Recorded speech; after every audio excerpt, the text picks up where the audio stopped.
Kubona umumenyeshamakuru Floriane Irangabiye yagirizwa icaha co kuvogera imbibe z'igihugu biratangaza cane abanonosoye amategeko. Mu bisanzwe ico caha kimenyerewe ku bantu baba bafatanywe ibigwanisho bariko batera igihugu canke hari ivyemeza ko bigeze gukora ibikorwa vy'ubugizi bwa nabi bugamije guhungabanya inzego z'igihugu. Aho hakaba ariho hatanguriye ihonyangwa ry'amategeko mw'ifungwa rya Floriane Irangabiye guhera mw'ibohero ry'ibiro bikuru vy'iperereza, mw'ibohero rikuru rya Mpimba no mw'ibohero rya Muyinga.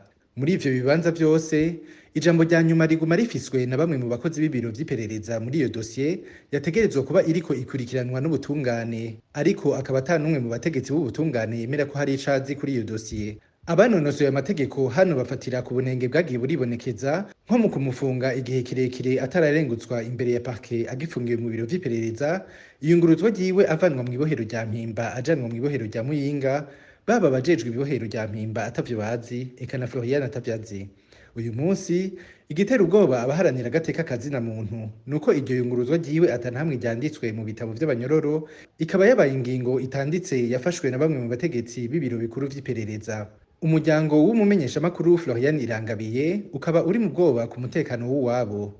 Kuri ubwo bunenge bwose, umugwi w'igihugu ujejwe agateka kazina muntu warashikirijwe ibirego, ariko rero uwo mugwi nta kinini werekana ko ushoboye nk'abandi bategetsi bo mu nzego z'ubutungane kubera ari dosiye yiziziwe n'abakozi bakuru mw'iperereza ry'u Burundi.